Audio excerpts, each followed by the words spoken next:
உண்டு. அப்படி இல்லாதிருந்தால் நான் உங்களுக்கு சொல்லியிருப்பேன், ஒரு ஸ்தலத்தை உங்களுக்காக ஆயத்தம் பண்ண போகிறேன். உங்களுக்காக ஒரு ஸ்தலம் ஆயத்தம் பண்ணுவேன். உங்கள் இருதயம் கலங்காது இருப்பதாக. ஸ்தோத்திரம்.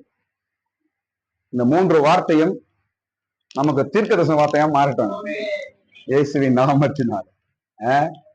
சீஷர்கள் கலங்கி போயிருந்தாங்க. அவங்களுக்கு இயேசு சொன்ன ஆறுதலான வார்த்தை. இந்த வார்த்தையினால் அவங்க திடப்பட்டார்கள். ஸ்தோத்திரம். இன்றைக்கு இந்த 3 வார்த்தையும் உங்களுடைய கலக்கங்களை நீக்கட்டும். உங்களுக்காக ஒரு இடத்தை நான் ஆயத்தப்படுத்துவேன்.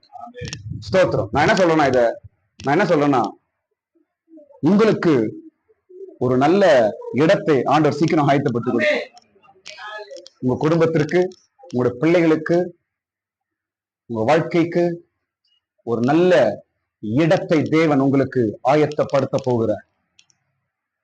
நான் உங்களுக்காக ஒரு ஸ்தலத்தை ஆயத்தப்படுத்துவேன். ஸ்தோத்திரம்.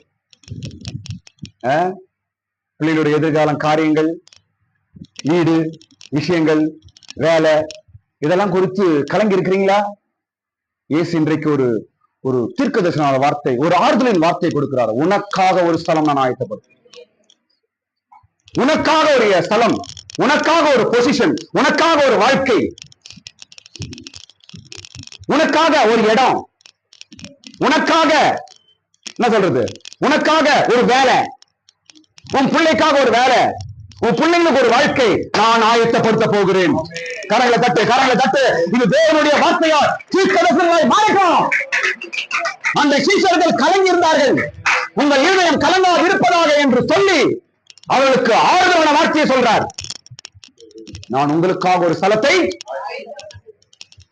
நீங்க தைரியமா இந்த வார்த்தையை ஒரு தீர்க்கதரிசன வார்த்தை எடுத்துட்டு போங்க. எனக்கு ஆண்டவர் ஒரு இடத்தை எடுக்க ஆயத்தப்படுத்த போறார். ஆமென். ஆமா, நானும் கூட எடுத்துக்கிறேன். என் சபைக்கு ஆண்டவர் இடத்தை ஆயத்தப்படுத்த போகிறார். ஹல்லேலூயா. ஸ்தோத்திரம். இந்த வார்த்தையை சீஷர்கள் கலங்கி போயிருந்த போது இந்த வார்த்தை அவர்களுக்கு திடமா இருந்துச்சு, பலனா இருந்துச்சு. ஸ்தோத்திரம். இந்நாள் வரைக்கும் இந்த வார்த்தை சீஷர்களையும் பலப்படுத்த, இன்றைக்கு நம்மையும் பலப்படுத்த இந்த வார்த்தை. உங்களுக்காக ஒரு ஸ்தலத்தை ஆயத்தப்படுத்த, உங்களுக்காக. ஸ்தோத்திரம். தைரியமா நம்புங்க. என் பிள்ளைக்காக கடவுள் ஏதோ ஒன்று வைப்பார். என் பொண்ணுக்காக கடவுள் ஏதோ ஒண்ணு செய்வார். என் வீட்டுக்காருக்கு ஒண்ணு ஆண்டு வைப்பார், வேலை வைப்பார். ஸ்தோத்திரம். வேலையே இல்ல, வீடே இல்ல, அப்புறம் என்ன, சம்பாதனை இல்ல, ஒண்ணுமே இல்ல, எல்லாமே இல்லாம போட்டோம். நீ விசுவாசமா சொல்ல என்ன, எனக்கு ஆண்டு வைப்பார். அது எப்படி நடக்க எனக்கு தெரியாது. இந்த வார்த்தை நாம் சொல்ல, இந்த வார்த்தை விசுவாசித்து எனக்காக ஒரு ஸ்தலத்தை ஆயத்தப்படுத்துவேன் என்று சொன்னீர. இந்த பூமியிலும் எனக்காக ஒரு காரியம் நீ செய்யணும்பா. எனக்காக என்ன வச்சிருக்கிற, என் பிள்ளைக்கு என்ன வச்சிருக்கிற, என் பொண்ணுக்கு என்ன வச்சிருக்கிற, என் குடும்பத்துக்கு என்ன வச்சிருக்கிற ஆண்டவரே. ஆமென். ஸ்தோத்திரம். உனக்காக, உங்களுக்காக. இந்த வார்த்தைக்காக எல்லாம் ஸ்தோத்திரம் பண்ணுங்க. ஹல்லேலூயா. ஸ்தோத்திரம். எங்களுக்காக வைத்த இடம் ஆண்டவர், எங்களுக்காக ஆயத்தப்படுத்தப்பட்ட இடம், எங்களுக்காக உண்டான ஸ்தலம், எங்களுக்காக என்ன வைத்திருக்கிறீரோ நாங்கள் பெற்றுக் கொள்வோம் ஆண்டவரே. ஸ்தோத்திரம். உங்களுக்காக ஒரு ஸ்தலத்தை ஆயத்தப்படுத்துவேன். ஸ்தோத்திரம், ஸ்தோத்திரம், ஸ்தோத்திரம். எங்களுக்கு ஒரு வாழ்க்கையை ஆயத்தப்படுத்தி வைத்திருக்கிறீர் ஆண்டவரே. எங்களுக்கு ஒரு எதிர்காலத்தை ஆயத்தப்படுத்தி வைத்திருக்கிறீர். ஸ்தோத்திரம். வேலையே இல்ல. இன்னைக்கு குமார் சாட்சி சொன்னார், காலேஜ்ல சீட்டே இல்ல, காலேஜ் சீட்டே கிடையாதுன்ட்டான். ஆனாலும் மகனுக்காக ஒரு சீட் ஆயத்தப்படுத்தினார் ஆண்டவர். ஆமென். வழியே இல்ல, உனக்கு ஒரு வழியை வச்சிருக்கிற ஆண்டவர். வாழ்க்கையே இல்ல, நோ, ஒரு வாழ்க்கையை வச்சிருக்கிறாரு. இந்த வசனம் சொல்லுங்க, எனக்காக ஒரு ஸ்தலத்தை ஆயத்தப்படுத்துவேன் சொன்னீர் ஆண்டவரே. எனக்கு என்ன ஆயத்தப்பட்டு வச்சிருக்கிறீர்? என் பிள்ளைக்கு வேலை, என் பிள்ளை படிப்பு, என் பிள்ளைகள் எதிர்காலம். ஸ்தோத்திரம். இந்த மாதம், இந்த வருஷம், இந்த விஷயத்துல எனக்காக என்ன ஆயத்தப்படுத்தி வைத்திருக்கிறீர்? தேவன் காரியங்களை செய்வார். அவங்க சொல்றது, இவங்க சொல்றது எல்லாம் பார்க்காதீங்க. ஐயோ அப்படி நடக்காதுங்க, அப்படிலாம் ஒண்ணும் இல்லைங்க. இல்ல இல்ல இல்ல இல்லன்னு சொல்லட்டும்.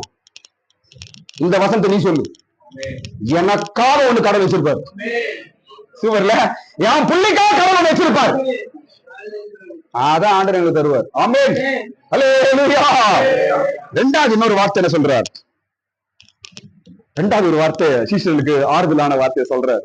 என்ன தெரியுமா? என் நாமத்தின் நிமித்தம் நீங்கள் எதை கேட்டாலும் அதை நான் தருவேன். இதெல்லாம் சீஷர்களுக்கு சொன்ன உடனே அது அவங்களுக்கு ஒரு பலமா மாறுதுங்க. ஏன்னா இன்னும் கொஞ்சம் நாட்கள் இயேசு போறாரு, விட்டுட்டு போறாரு. இவங்க அனாதையா நிக்க போறாங்க சீஷர்கள். அப்ப இந்த வார்த்தைகள் தான் அவர்களை பலப்படுத்தும். இயேசு சொன்ன வார்த்தைகளை அவங்க மனசுல வச்சு அவங்க தைரியமா இருக்கும்படிக்கு இந்த வார்த்தை. ஸ்தோத்திரம். இன்றைக்கு ஆண்டவர் சீஷர்களுக்கு கொடுத்த அந்த 3 வார்த்தை உனக்கும் தருகிறார். இந்த 3 வார்த்தை வரப்போற நாட்கள் உனக்கு ஒரு பெரிய பலனாய் மாறப்போகிறது. ஸ்தோத்திரம். படிங்க இந்த வசனம், அது 14ஆம் வசனம் படிங்க. என் நாமத்தினாலே நீங்கள் எதை கேட்டாலும் அதை நான் செய்வேன். ஆமென். உங்கள் இருதயம் கலங்காது இருப்பதாக.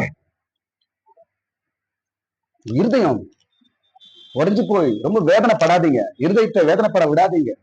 கலங்கி போவாதீங்க, அழாதீங்க, கண்ணீர் விடாதீங்க, சோர்ந்து போவாதீங்க. நீங்க எதை கேட்டாலும் நான் அதை நானு என் நாமத்தின் எதை கேட்டாலும் அதை நான் உனக்கு செய்வேன். எதை கேட்டாலும் செய்வேன் சொல்லியிருக்கிறார். சீஷர்களுக்கு சொல்லிட்டு போனார் இயேசு. ஸ்தோத்திரம். இந்த நாளிலும் கூட ஆண்டவர் உனக்கு ஒரு வாக்கு கொடுக்கிறார்.